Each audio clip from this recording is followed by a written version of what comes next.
So today I would like to welcome Lynsey McGilvery. Is that right? Yes. Right. And your page on Instagram is Hypnobirth. Is it Midwife Hypnobirthing or Hypnobirthing? Born This Way. Born This Way. Born Sorry. I could have at least got that right, man. It's so like me. Not. Born This Way Hypnobirthing. So you are a midwife. Yes. And you specialise in hypnobirthing. I do. Do you know what I was thinking as well? This is probably, people ask me all the time about my birthing story, and I thought this is the perfect opportunity to talk about that. Yeah. But also we have been connected for a wee while, but you did come into my inbox when I'd been sharing those stories that just happened totally impromptu about how the man behaves during labour. So I'm hoping you've got some funny stories to share as well. I'm laughing as well because yesterday on my stories I was talking about perimenopause, and the day I'm talking about birthing. But that's the thing, as women have to put up with. We've got to face it all. Aye, so much. Yeah. So tell us about you first of all, your background and how you got into doing what you're doing now. So I'm a midwife. I trained in 2008 in Paisley Hospital and had never heard of hypnobirthing, had no idea what that word meant. Did my training, loved my training, but what I saw in practice was very different from what I'd read in a textbook about birth being this very Thank God a midwife is saying physical that. thing. Yeah. It was inductions, it was sections, it was a lot of normal deliveries, but it was very medicalised, and it was a lot of kind of what Women Born Every Minute portrays birth to be, women on their back screaming. And I just thought, well, women have choices, and if they want to choose drugs, or they want to be induced, or they want to choose a section, that's amazing, we've got these choices. But it just wasn't what I thought it would have been like. So I then helped out one day in the midwife-led unit in Paisley, and it's a kind of low-risk unit. And they said, oh, there's somebody in the pool doing hypnobirthing. So as a student midwife, I had to kid on, I knew what that was, but I didn't actually have a clue. And I walked into this room, and that was the moment my life changed, because the way that woman was birthing was different to anything I'd seen before. And was that a service at the time provided by the NHS? So in Paisley, yes. It was, so they were the first hospital to bring hypnobirthing into the NHS. A lot of other hospitals still offer it now, but a lot have lost their funding. Because I didn't even know that the reason I ask is that I didn't even know hypnobirthing was a thing up until maybe a few, really recently, a few years ago, but I'm seeing it a lot more now. But when I was having Lola, there was nothing like that even mentioned. You know, and looking back, you know, you always think, oh, I wish I'd known about that, but I will tell you the whole story anyway. You can finish off telling yours. But it's interesting that some places now, I mean, I know funds are tight, but some places you are now actually getting it, and it's part of your healthcare. Absolutely, which is amazing. So I walked into this room, and the woman was in the pool, kind of leaning against it, resting her head, and every so often she would just breathe. And I remember just looking at her and thinking, this is going to be the longest shift of my entire life, because that's not labour, and that's not what I've seen labour looking like. You've got your own kids, I've haven't got you? two. So I tested it out with them as well. So 20 minutes later, this woman just birthed their baby, and I was just in absolute shock for the rest of the shift. Purely with hypnobirthing as a pain relief. That's what she used, I mean, that is incredible. She was amazing. But not even just how she was, like everything in that room was different, like the environment, the atmosphere. The midwife was just really standoffish and just let her do what she had to do without checking her every 2 minutes and kind of intruding. And her partner just said the right things and did the right things. So I think that was the bit that impressed me the most. Like, he knew what was going to be helpful and knew the right things to say. And I was like, this is a wee bit different. What's going on here? So he'd obviously been coached. That is hugely different. He had been coached. Yeah, he'd known what to do. And I just thought, why does everybody not do this? Why is this not the standard? Like, because the difference, it was just incredible. So I then got to go along and take part in the hypnobirthing classes in Paisley, so I could find out more, because I was so intrigued by it. And everybody in the room, they were just speaking differently about their birth. They were just saying, oh, I'm so excited and I'm really looking forward to it. Where when I've taught any antenatal classes prior to that, it was, what pain relief can you get? How sore is it going to be? When do you need to get to the hospital? It was very much like the negative approach. It was always like, but what if things go wrong, rather than, but what if things go right? Because it is a normal thing. Birth is supposed to happen. And back in the day, like my gran, for example, had her babies in the back bedroom, zero pain relief. Because there just wasn't. It wasn't my available. gran was one of 16 children, and they were all born at home. And I've got 2 and that's enough. But I can't imagine that wasn't the norm. If you went to hospital back then, that was considered very strange. Where now, if you choose to have a home birth, that's considered really it's a panic. strange. It's Yeah. a panic How would you do that? stations. Yeah. So was that, you got into it very early in your midwifery career? Yeah, so I worked at Paisley and then I worked in Wishaw, and when I qualified there was no jobs unless you went down south, so I ended up taking a job in sexual health that I thought would be a wee 6-month post. I've been there 10.5 years, I'm still there. So you still work for the NHS? I work for Public Health England.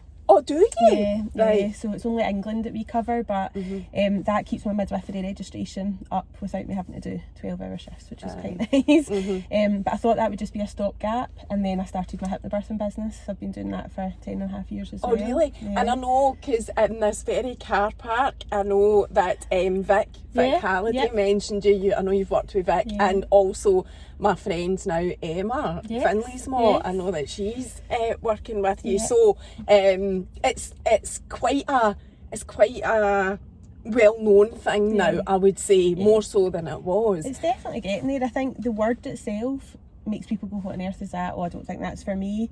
And they have this prior misconception of what it's going to be before we start. Men, usually, I walk into their house and I just see that impending doom look of what have I been signed up for here, and they either think I'm going to come out mince sticks and we're all going to sing Kumbaya. And honestly, my husband would tell you that he wishes I was more of a hippie because I'm not chilled out and I'm moaning at him to put the washing away, but it's not like that. And they either think it's that or I'm like dead and brown and I'm going to come and put you into this state of trance that you won't know what you're doing, and it's not like that at all. Is it not? No. Right, so I would be interested, because I do love alternative therapies and all that type of thing, and I've done hypnotherapy, so I'm a total believer in it. Although it would take you some convincing, I'm going to be honest, right? And I'll share my birthing story.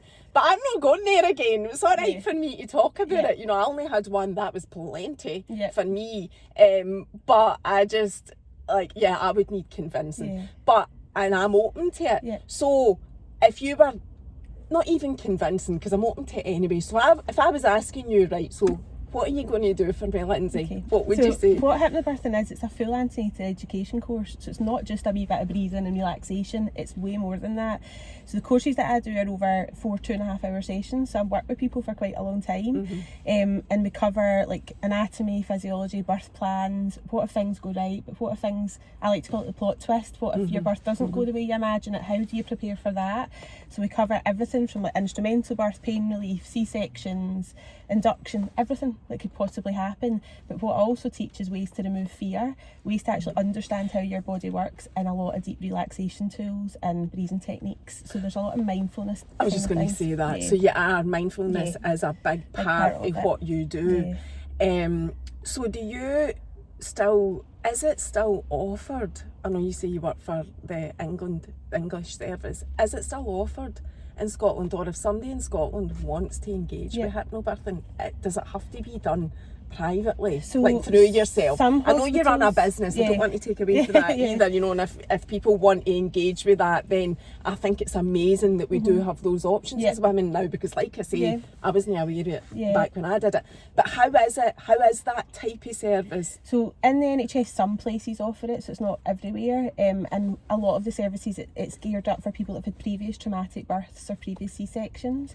So first time mums, if they're keen to do it, the chances are they probably wouldn't do it unless they did it privately. So it is amazing, it is offered, but it's quite limited. And that's all down to budgets, as we've said before. So that's fair enough. So you do 4 2.5-hour sessions, which is hugely focused on a lot of mindfulness.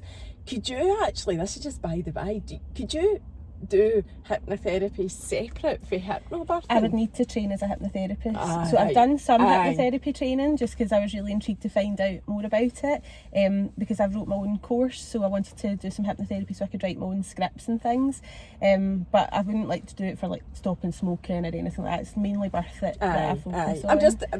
I'm just curious. I know that's not your thing. I love seeing the difference it makes. A lot, especially guys, are quite what is this? Quite cynical, and they love the relaxation. Like, they're always like, oh, that was magic, a wee power nap, and that's what they see it as. And you just see them getting closer as we go through the weeks of the course. Like, they start off quite nervous, and by the end of it, they're all touchy-feely and all excited about meeting their baby. And I'm like, it's incredible how close it brings them. It's lovely. I would imagine really that it would. nice. So you do the 4.5 hour sessions prior to the actual birth. Do you do any assisted techniques or things during birth? So I don't, as a hypnobirthing teacher, but I also work as a birth doula, so people can hire me to be a birth support person for them as well. So explain what a doula is, because that was another thing that I didn't know about when I was pregnant. So a doula, it started in America. It's always been quite a common thing there, and it's definitely become more popular now. But a doula is basically like an additional birth support person in addition to your birth partner, but they're not emotionally involved, so they're there to make sure that you're being listened to, that your wishes are being respected, that everything's been fully explained. They can offer like physical support, emotional support, but for you and your birthing partner. A lot of it is feeding people, making sure they're eating in labour, making sure they're resting, and just being there as an additional support person. And it is a complete privilege to be at somebody's birth. I absolutely love it. I'd be greeting every It's like single all time. the best bits about being a midwife, but without any of the stress, any of the paperwork, none of the tidying up afterwards. I'm like, why have I not been doing this for ages? It's very much focused, the whole doula, hypnobirthing, and you can correct me if I'm wrong. It is that whole holistic approach, and it's very much focused on what's right for the mum and baby.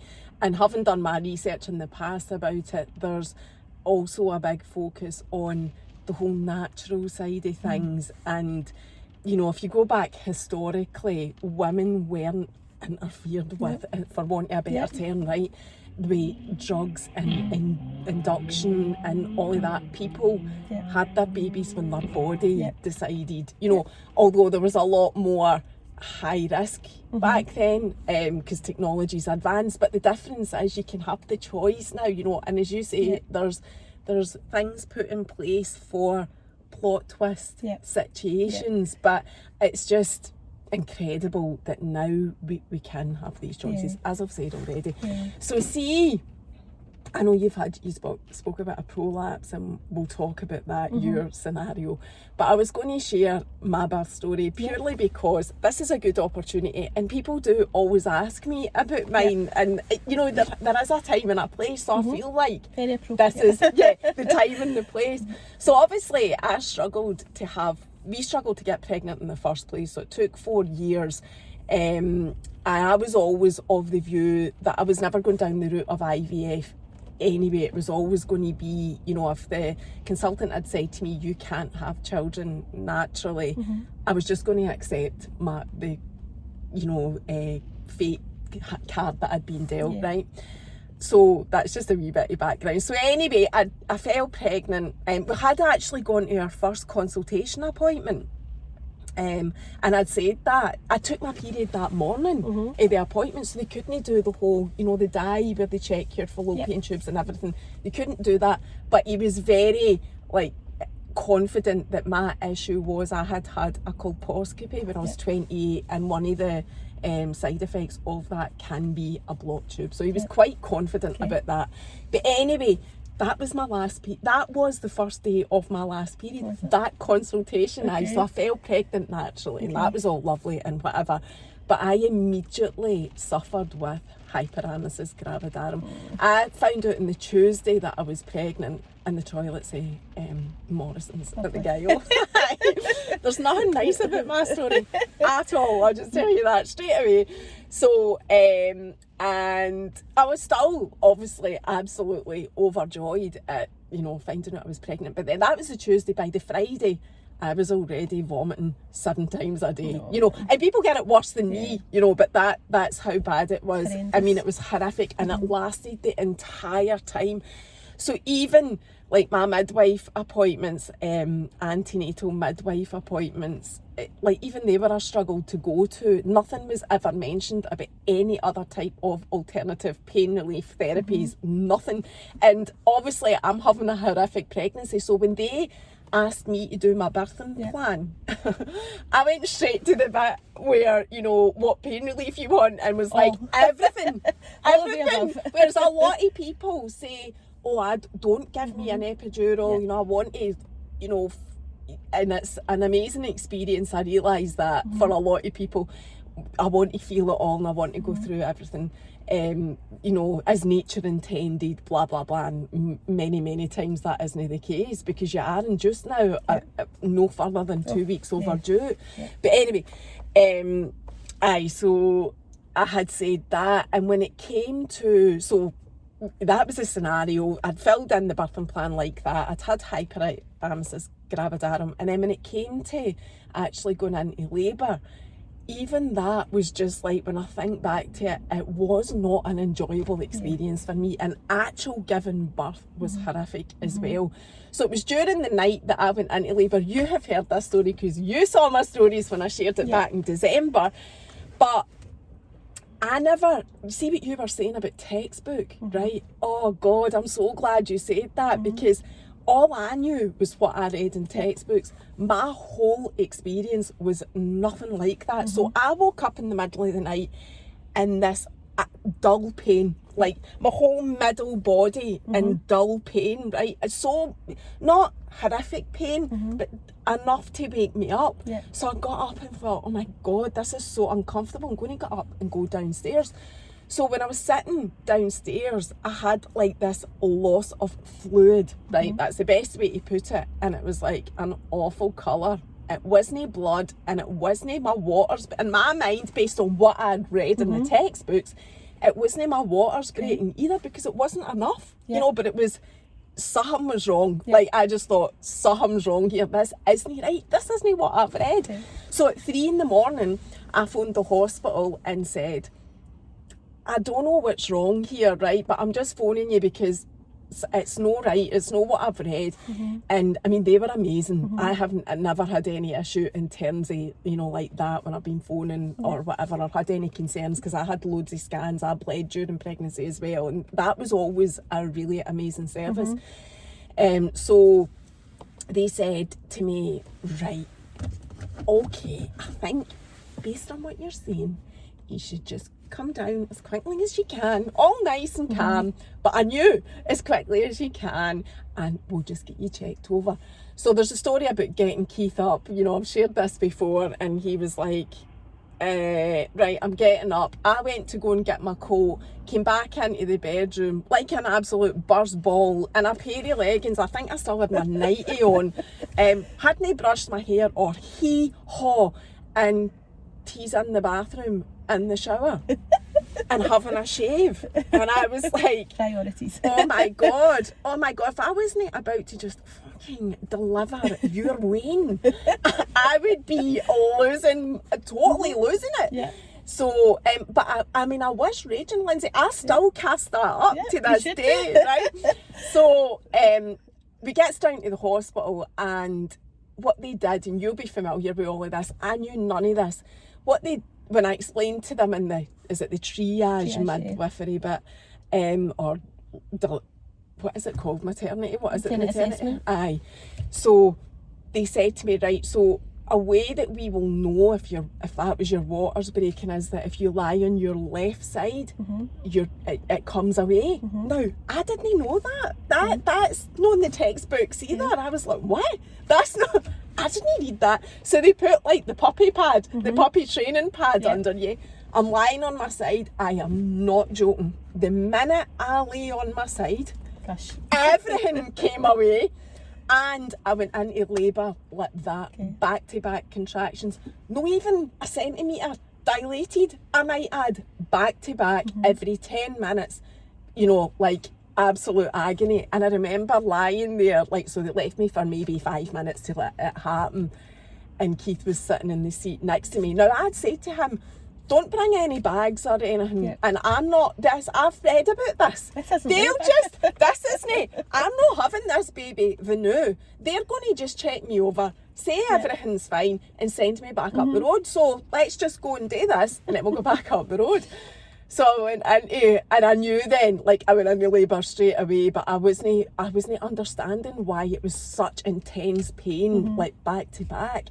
And I remember, this is a wee funny story as well, like I'm lying on this bed in this big room in the middle of the night, and Keith's sitting there, pure giving it. and like just looking at things and that, and then I remember him like leaning into my face, and he had that look in his face that he was going to tell me a joke. And I went through gritted teeth, do not try and make me laugh in this situation. Like, I was absolutely ready to punch his teeth in. Yeah. I was furious at that. So then they came and they took the puppy pad away, and I had meconium. Okay. So they came back and said, so meconium's when the baby's bowels have moved inside you, and there's a high risk to the baby's life more. So I think it can poison your blood as well. If the baby swallows it, it can affect their lungs, so they need to monitor it. So then, I was having back-to-back contractions anyway. They said to me, right, so they explained it and said, we'll need to get you up to the delivery suite immediately. You're having this baby today. And I was like, what? Like, you know, you've got the bags in, you know. Keith had to go, I mean, they were out in the car, it was fine. But when I went then up to the labour suite, I mean, even they were shocked, because everybody knows that you time your contractions against how far you are dilated, according to the textbooks. Okay. And I was contracting, like I say, it might have been less than 10 minutes. It was back to back anyway. Mm-hmm. And they thought I was ready to give birth. Did an internal, and they were like, I mean, all of us in the room were shocked. You're 2 centimetres dilated. Yeah. So they obviously could see the pain that I was in as well, checked my birthing plan, and they recommended, look, you can't, like, nobody can sustain those back-to-back contractions for the length of time that labour takes. As you know, it's roughly an hour per centimetre. Yeah. I was only 2 centimetres, already having back-to-back. Get that epidural in you, hen! So that's what they had said. Mm-hmm.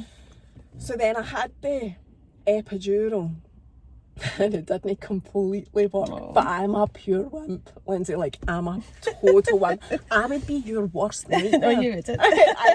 You'd be like, oh my God, what have I taken on here? I don't do pain very well at all. And there was one wee section just like on the side of my belly that I could still feel, and I kept saying to me, you'll need to top it up, till finally this one midwife said to me, listen, it doesn't work always on your entire, middle part. She said, but it's actually better that you do feel it anyway, so that you know when you're contracting, because when it comes to pushing, when you've had an epidural, which by the way is brutal as well. So that was during the night of the evening of the 23rd. And then it gets to, say, 6 o'clock and that was early morning, the 23rd. Then it gets to tea time on the 23rd. So that's already well over 12 hours. Mm-hmm. They say, right, you need to start pushing now. And I was horrified at that. I was like, how can I push when I cannot feel anything other than this totty wee bit here? How do you push? But they do make you try and push. You can't feel a thing. It's like a pantomime. Yeah. It's like you're going through and your legs are up in stirrups and, your dignity's out the window long ago. And you're doing what you think you should be doing, but you don't know if it's doing anything. It's the most craziest thing. Yeah. So, I mean, to add to that, the consultant, because I had meconium, there was quite a lot of people in the room, paediatricians and there was loads of people. I remember there being, like, when she was just being delivered, like, honestly, maybe 12, it felt like 12 people. It was loads of people. Would have been busy. But the consultant, just my luck, was a male, drop dead gorgeous guy. And I was an absolute riot, as everybody is when they give birth. So we went through this pantomime for about an hour, pretending to push, because it was an epidural, you're not pushing.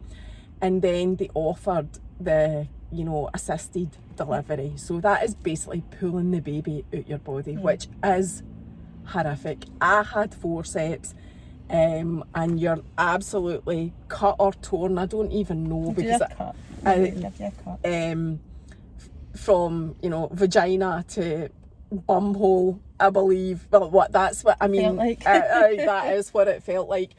And then they clamp the forceps around the baby's head, and then she's born and she's black and blue and red, and the first thing she gets is painkiller. I mean, even talking about that still upsets me. But I had no idea of any alternatives or anything else that I could do anyway.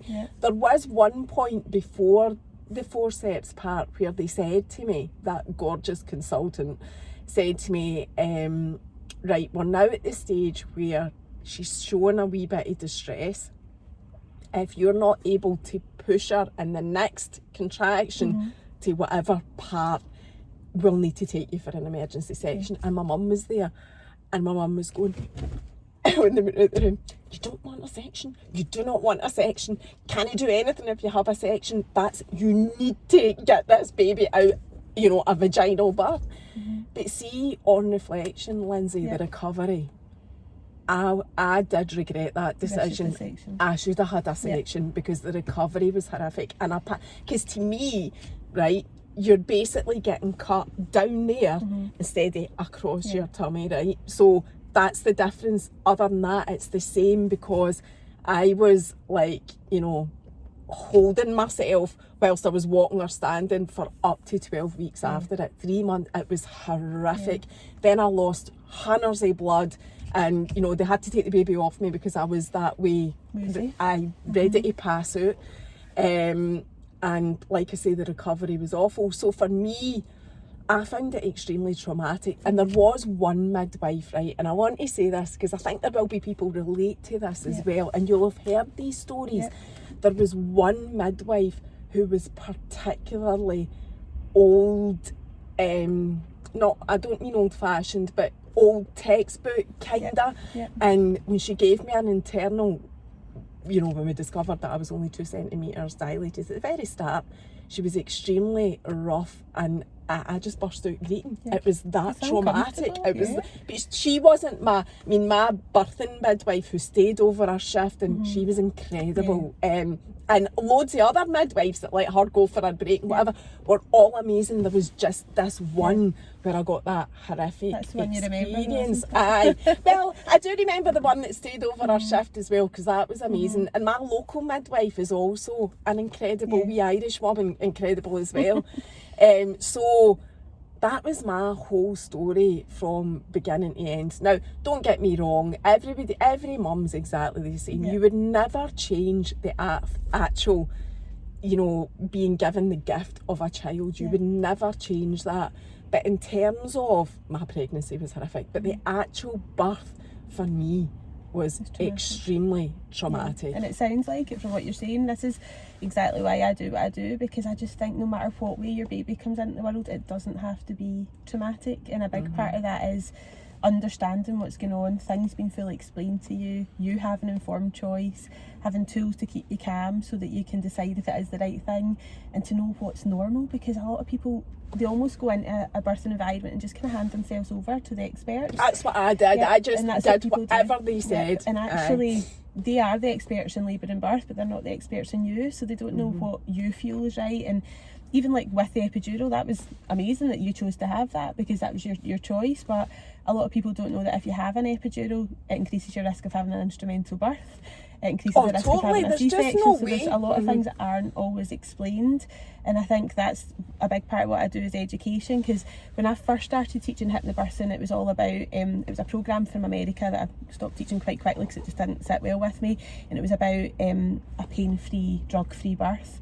And I kept thinking, well, so if you've not had that, have you failed at giving birth? Like, no matter what way your baby comes into the world, you have grown a human being and birthed a human being, whether that is a vaginal birth or a C-section. So that should be celebrated. But I was like, you can't be made to feel that you failed if it didn't go the ideal way. So when I was writing my course, it's particularly about all types of birth and preparing for every eventuality, but in a positive way. And what makes it positive is when you feel informed. So I think there was a study done in 2018. There was a study done down in England about birth trauma, and in 2018 I think the figures were 28,000 women had reported birth trauma, and everyone that had filled in this survey had stated something happened that they didn't understand in their labour, and that's what made it traumatic. Where if you know what's happening, you've got time to decide if it's the right thing, then it's you that's calling the shots, and that takes the scariness out of it.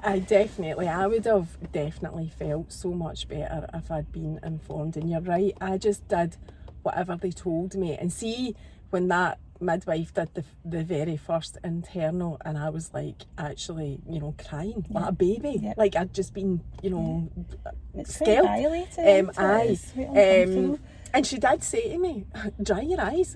You know, and that makes you feel horrendous. But I was, after that, when it came to delivering Lola, my body was physically shaking, and it wasn't because of shock, it was because I was that terrified of what was going to, I didn't know what was going to happen. And I know women deliver babies day in, day out, but I was absolutely terrified. So I know if I had had some sort of service or what you do to be informed or relaxed or whatever, it wouldn't have been like that. And I'm an anxiety sufferer anyway, so it doesn't take much to tip me over the edge. But that was one of the times that I felt like that.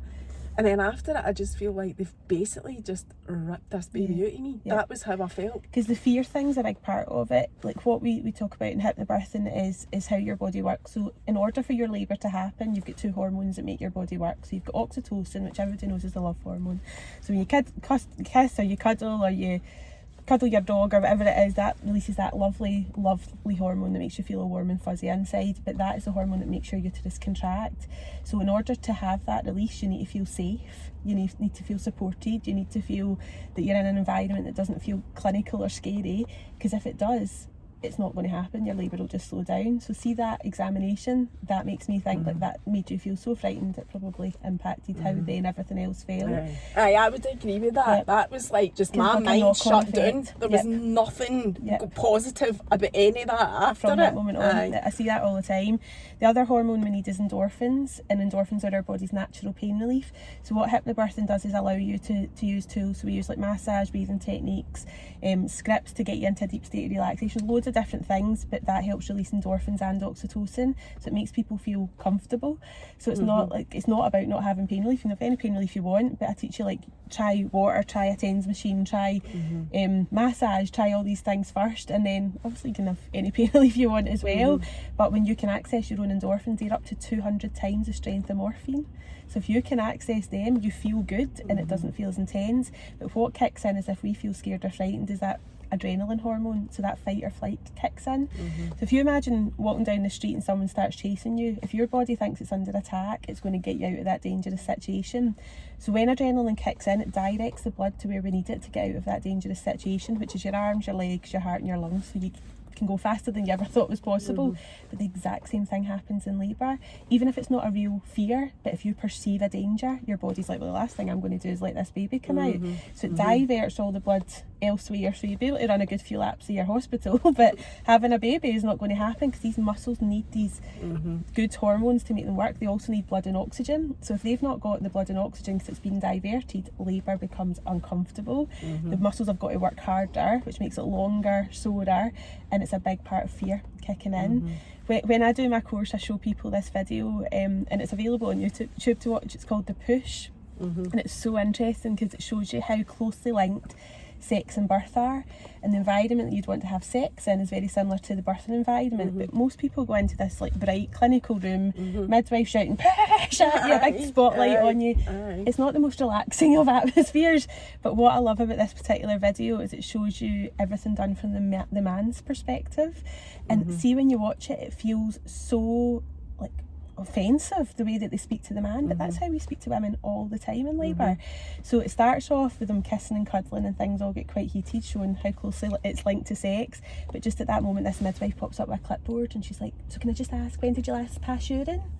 And they're like, we're actually in the middle of something here.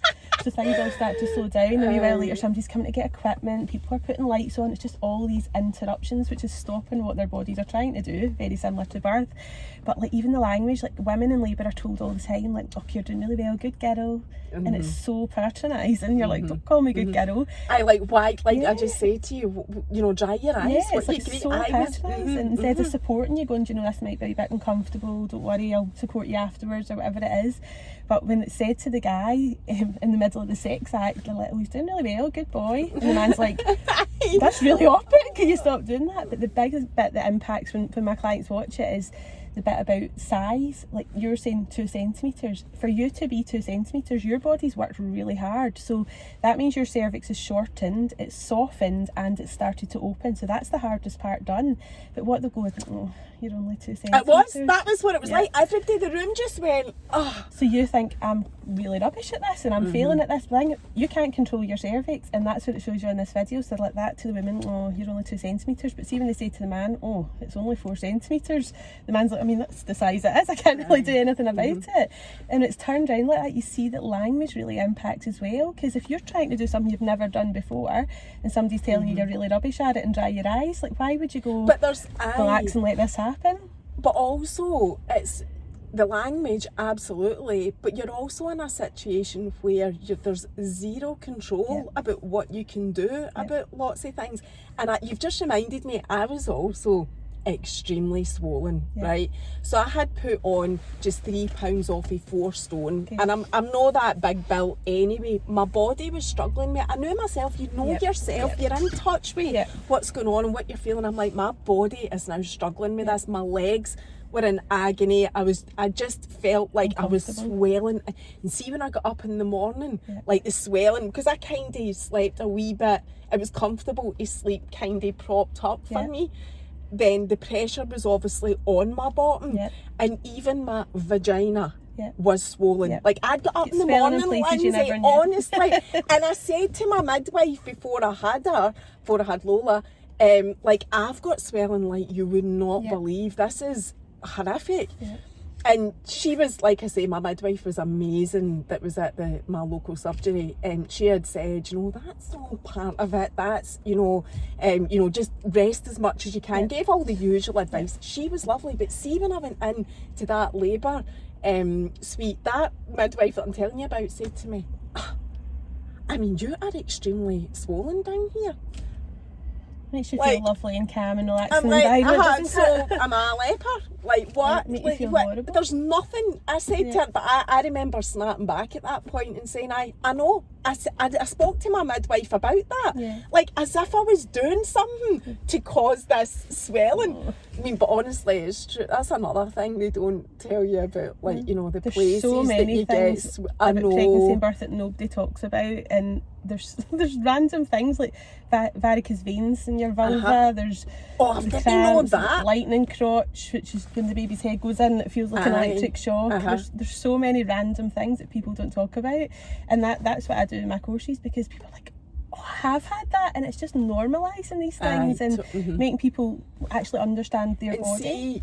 And see, even after it, I know we're digressing, we're 40 minutes in, but I really did want to share all this. But see, after it, right, and the whole healing process, another thing people don't really talk about is how much your body changes after. So your body does change shape without a shadow of a doubt, but your vagina, when you've had a forceps delivery, you know, I'm still back. I'll never be back to the way I was before I had Lola, but it's not the end of the world. You know, I need to say that there is ways to, you know, make things easier and better and whatever, and it didn't get in the way of my, you know, sex life or anything like that after it. But it's a fact that, you know, it is a possibility. I don't know what the statistics are for the number of people that do change down there, but it is a fact that we need to talk more about. You know, let's openly say, look, we've got issues. And then there's the whole thing of the prolapse, which you've had, which, by the way, it was suspected that I might have had that, but we never discovered it. So I went to Laura Porter for the Femi-Wand treatment, which is the tightening, and that was amazing for me. But when I was describing the feeling, like, I used to go to the gym and, like, I had stitches obviously after I had Lola, and on my right side specifically, I would feel this pulling. And, you know, I've had a look after I had her as well. The stitches that you can see are on the right side. And it was like this pulling feeling. I always just put it down to the stitches. But Laura had said to me, you sound like you've got, you know, a prolapse. But by that time, Lola was like 6 or 7. But the Femi-Wand helped me anyway. But every now and again, not so often now after I had the Femi-Wand, but just once in a blue moon, I think I can feel that again. Is that what a prolapse is? So it can feel like a pressure or a pulling sensation. Yep. And it's something I think a lot of people wouldn't know that they have. So like I had 2 very, very different births, which I think leads to the story about the prolapse. So I had a C-section with my wee boy, and then I had a pull birth with no pain relief with my wee girl. So wow. I had to test out everything before I could help other people. I think that's why it happened that way. So you've done everything. I just picked every box, but I used hypnobirthing for both births. So I had induction because Jonah was supposed to be a big baby. He was measuring well over 10 pounds, I get told. He was 9'1" when he came out, so he wasn't, but I get told he was massive and they wouldn't leave me another day, and I was like, do you know, I'm going to do this when I'm comfortable. So I had him by C-section because his position was wrong, and I know more information about it now than I did back then, which is frustrating. Is he your first, did He's you my say? first, Aye, yeah. right. So I had him by C-section and recovered fine, but nobody ever checked my pelvic floor. My postnatal checkup consisted of, how's your mood? And I was like, yep, seems to be fine. Is he a good baby? And I was like, he's a baby. Like, how can you not be a good baby? But nobody checked my C-section wound, nobody checked my pelvic floor. So I had laboured to 9.5 centimetres with Jonah before I had the section. So I'd carried a big baby. It obviously affected my pelvic floor throughout pregnancy, but nobody checked. So that was fine. Never thought anything of it, never seemed to have any issues. And then 2 years later I had Sophia.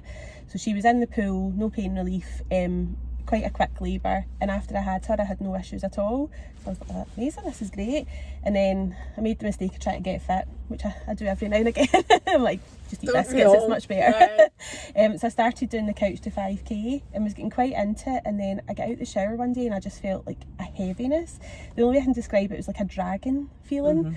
But it wasn't there all the time, it was only there sometimes. And I'm like, what on earth is this? That's very similar to what I had. It's like, the way I described it to the GP was it felt like I had a brick between my legs, and she's like, well, that's an interesting description. I said, well, that's what it feels like. As a midwife I can talk about bits and bobs and it doesn't bother me, but my GP said to me, nothing there. She was more stressed out that I hadn't booked a double appointment. That's what she was most annoyed about, because she would have to do an internal.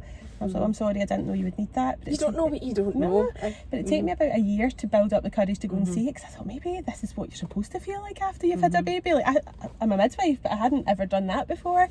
So I thought, okay. So she ignored me, and I thought, no, this still doesn't feel right. Saw another GP and she referred me straight to a gynaecologist.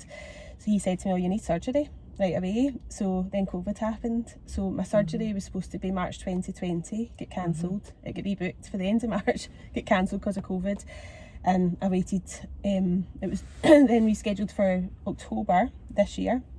I was in the hospital, gowned up, stockings on, fasted, and they came through and they said, I'm really sorry, we don't have a bed for you. I saw, that was like, the post what? You did. I know you were devastated by that, because you had built yourself up like I'd waited most so people long. would. But not only that, like being self-employed, like having my own business, I had rearranged like 6 weeks worth of clients for the recovery period, and then had to say, oh, I'm not getting it now, can I move you all back? And I don't like mucking people about, so that was really stressful. So I get sent home, and then they rescheduled it for the 21st of November, so it got done. So see the prolapse, sorry to interrupt you, see from that March 2020 till you getting your operation, what were the symptoms like? Just like time? A heaviness. The whole time? Yep. And what about, like, does it affect your sex life? Yeah. Right. So it was uncomfortable, to the point that I just didn't really want to be honest. But a lot of people think a prolapse just means that you pee yourself and you go on a trampoline and that. No, it's not incontinence. It's some people get issues with peeing, but I didn't. It was just a pressure and it just felt really uncomfortable. But I always noticed the week before my period it would be worse, so I definitely felt hormones affected it most. So when I saw the consultant, we went in the theatre, and it was only an anterior repair I was going to need, but because I'd waited so long I needed an anterior and a posterior repair. So it was a much bigger surgery than what they'd initially expected. So yeah, it was fun. So the recovery for that was not fun. I ended up with a hematoma the size of a tangerine pressing on my nerve, and a catheter for 4 weeks. So oh my God, that was fun. But are you now fully recovered? I feel that I'm getting there. I don't feel like I'm fully recovered, and I was supposed to have a follow-up 3 months after my surgery, so this is now going into month 4. I've not even had a letter through. So I've actually got an appointment to see a women's health physio to get her to check, because that's what I was saying to my husband, I feel quite disconnected with my body. Like, I've had my appendix out, I've had a C-section, so when that was healing, like, you could look at it and you could see, because everything's internal, I don't know if it's healing. But I said to Stuart the other day, I was like, I don't know, since I turned 40 in August, I was like, I don't know if it's just because I'm getting old, like I had a trapped nerve last week. And I'm like, oh, what is going on? But I think I'm just not fully healed, so everything's a bit... You've just got a bit of self-care and healing to do. Recovery. Do you know, you talking about the, what did you say that was, when you've got like a clot? A hematoma. Aye. Is that a blood clot? Yeah, That's what that so is. It's like a collection of blood.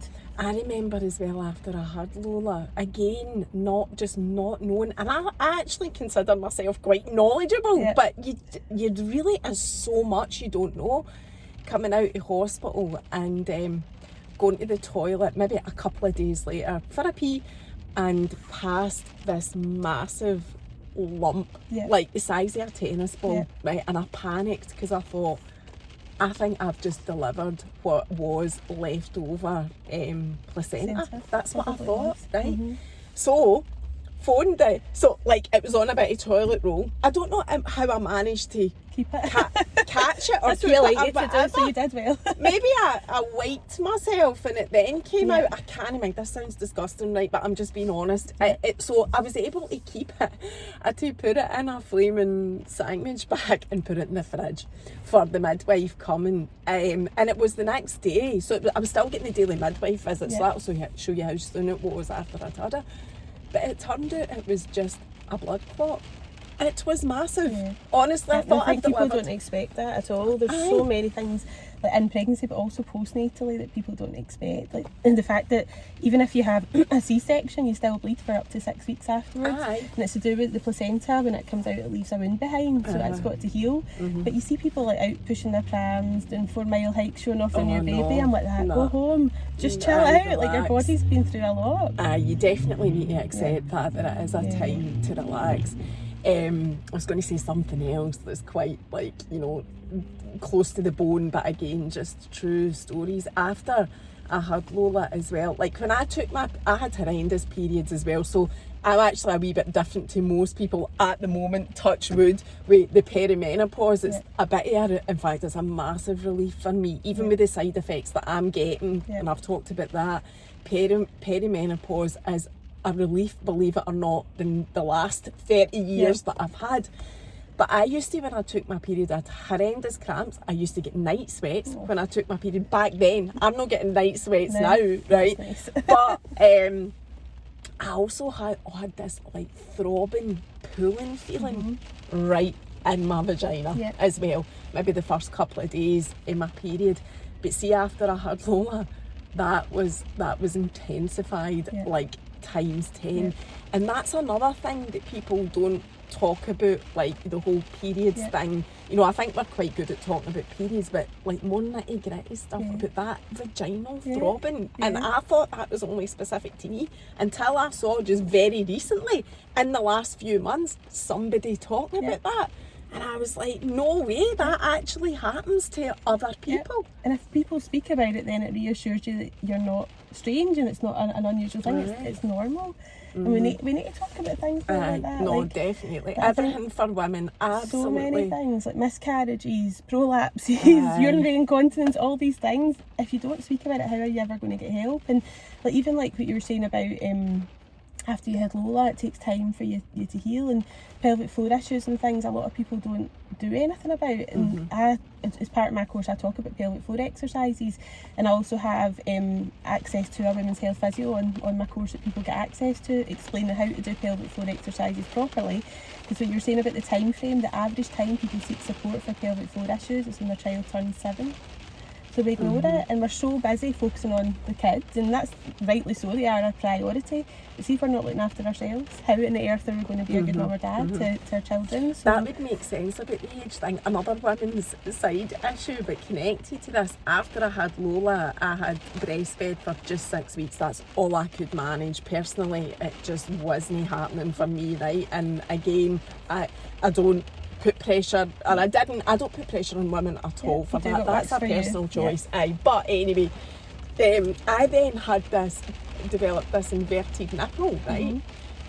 Do you know, I didn't go to see about that until Lola was 7, and it was purely because the advert that was on Clyde One at the time for breast cancer awareness, any changes to your boobs at all, get it checked. And it was that advert, I was like, shit. Because like you were doing with your whole prolapse thing, I was going, oh, this is obviously just what to expect. It'll be all right, there's nothing wrong with me, it's fine.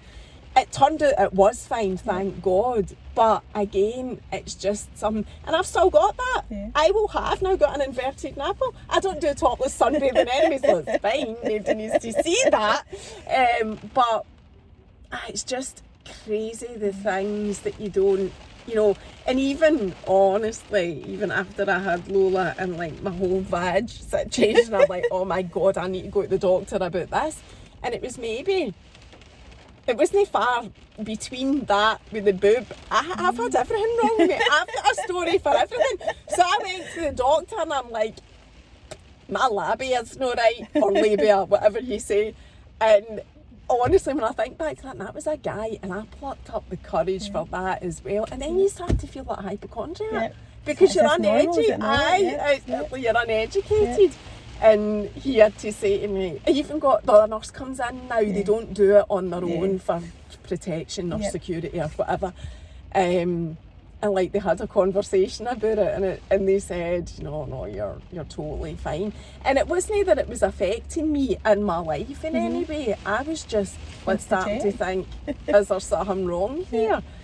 But so I think when there's so many embarrassing things, that if you build up that courage, it's really hard because you have to get through the receptionist first to even get to see a doctor. And then if you don't feel you're being listened to, I see now. That's Oh really my hard. God. See if I'd had to tell the receptionist that, and I think my vagina's been a bit abnormal since I had my baby. But these are all normal things that women just don't feel comfortable talking about. And I feel a bit guilty, if I'm honest, because the older I have got, I mean, I don't give a shit now. I just, anything you want to know, anything you want to know, I'm telling you, because what have I got to lose? And what if it helps somebody else as well? Like, I remember when I put that post out about the prolapse, the spinal was clearly still in good effect when I decided that would be a great idea. And it was the next day I woke up and I was like, oh, I did post that, I'd forgot I'd done it. But I've had maybe about 40 different people contact me saying, I've been ignoring this for ages, you've given me the courage to go and phone the GP. I'm like, well, even if it was one, I'd be pleased that it's helped someone. And I remember there's so many things we could talk about, right? I want to talk about the incontinence actually, because I remember when I did the Femi-1 treatment with Laura, I was totally taken aback by but pleasantly and comforted by it, the number of people that came into my inbox. Now, I personally didn't have the incontinence, but I learned from talking about that and why I had that treatment that it's a massive thing for women and they don't speak about it. And people were coming into my inbox saying, does it help incontinence? I thought, my God, there's hundreds of people. Now, Laura will vouch for the incontinence part because she's had it done herself. So I just, I don't want to be telling people something that I've got no experience of, but that is something that it helps. But the incontinence thing, what is that? What causes that? What is there for women that they can do about it? There's not much they can do. Repairs to kind of stop the leaking. But again, with any surgery, there's always a chance that it can weaken. Worsen. Because that's what they said to me. That was one of the issues with the prolapse surgery. There's a chance it could cause incontinence. What is it that causes the incontinence? It's just hormones. Is that all it is? It's not an actual damage to the body? It can be, if there's any kind of scar tissue and things, that can affect it as well. But a lot of it is hormones related, and everything's stretched down here for birth, and there's so many different things that can cause it. It's different for every single person that has issues. Do you not feel, talking about hormones there, that any issues that women have with hormones, if you go to see about it to a doctor, that gets the blame. But they're Googling stuff. I sit there thinking, I've been about stuff in the past, I've kind of just given up, if I'm honest. I'm doing my own things and researching my own stuff, but I kind of felt they were Googling stuff that I could have Googled, and the actual knowledge of women's hormones when it comes to treatment is extremely limited. I don't think there's enough. And I think GPs are so general that if you go with something quite specific, they don't know enough, so they'll refer you, but that could take years to get to see someone that actually specialises in that thing. And then a lot of people, because they know it can take that length of time, might not even bother in the first place going and seeing about it, because they get so, like, they just don't feel like they're being listened to or supported. From personal experience, that is how I feel. I will only phone the doctor now as an absolute last resort. I am researching, looking elsewhere, paying for holistic private treatments rather than going to the doctor. No, not everybody can afford to do that, but that's definitely, and I really don't enjoy speaking to the receptionist about anything either. Jump through hoops to even get an appointment. To speak to the doctor. I mean, you don't even get an appointment at my surgery without speaking to the doctor as well. So you're speaking to the receptionist, who then arranges for a call back with the doctor. So you've got to have those two conversations before even anybody sees you. I know, and it's not that I'm trying to throw stones at anybody. I really am. It's just how it is. But anyway, so just to wrap up, in terms of you and your business, because I'm grateful that you've come here and we've chatted about this and whatever. So you'll tag you anyway, and people will be able to see your business and whatever. How do people contact you, and what does your availability look like? So I offer private one-to-one sessions in people's homes. I also offer group courses, which is taught at Window to the Womb in Hamilton at the Scan Clinic. We get big comfy sofas, so it means we can do the relaxation. All the pregnant women are comfy. But I also offer an online course as well. So that was one of the things that COVID made me realise, that they stopped all the antenatal classes during COVID. It was not a priority for pregnant women. So unless people were doing things privately, they were getting access to no antenatal classes. So the induction rate and the C-section rate through COVID was through the roof, because again, people were just turning up and hoping for the best. Not knowing a thing. And a lot of time they didn't have their partners there because of the COVID rules. Oh, I know. So I thought I need to do something. So I was getting messages from people saying, oh, I'm due in 3 weeks, can I do a course? And I was like, well, I'm booked up to like 4 months in advance and things. So I was like, I need to do something. So I did a video course so people can access that as well. So it's 24 bite-sized videos that people can work through, plus it's got 5 additional experts on it. So there's like a physio, breastfeeding support person, there's a first aid expert, there's how to look after yourself with a newborn, and a baby sleep expert. But it's not like control crying or anything. It's like, this is what to expect, this is normal in the first few weeks of your baby's life. And it was just a way of giving people more information, because at that point there was nothing out there. So that can be accessed from anywhere in the world. So people doing it in Saudi Arabia, Australia, America, so people can access that anywhere. So you have got a service that you can provide without actually the face-to-face. So in terms of face-to-face, are you still booked 4 months in advance? So I'm booked up to May at the moment, and the next group course is in May as well. Because it's like 10 hours and split over 4 sessions, I can only limit how many people I can take. No, I get that. But I love the one-to-one's like the best service, because then you get ongoing support. I'm at the end of a phone if anybody has any questions. The amount of people that have FaceTime me in labour from the bath, I'm like that, oh, hello, I'm in the middle of Sainsbury's doing my shopping, I'm like, oh, what's going on? But I think that's the big thing that's lacking. I think there's so much inconsistency. Sometimes you see a different midwife every time you go. Although I'm not their midwife, people have questions or they need support. I'm at the end of the phone, and sometimes it's just birthing partners who flap a wee bit and go, I know you told me I could do this and this would help. What page is it on in the book? I'm like, page 34, go. And I think people just need that support, and they really appreciate that, and knowing they can ask anything's good. Yeah, and are you available for that if people watching this want to come into your inbox and ask what the best thing for them would be? You're totally... Yeah, I mean, the group course, I only started doing that after COVID, because I really just liked the one-to-one. But I think people, especially after COVID, were missing meeting other people that were going through the same thing. So my group courses are kept quite small. I keep it to a maximum of 6 couples, so that they can feel that they can still ask the questions, and they don't get too embarrassed talking about vaginas. Because there is still that. So try to find that kind of happy medium. But yeah, absolutely love it. Well, brilliant. Thank you so much for coming along, taking the time out your day and listening to my whole story. I know people have asked me loads, so hopefully, that helps. And it's brilliant that you've made yourself known for people to come for questions and whatever. So thank you. We shall see you next time.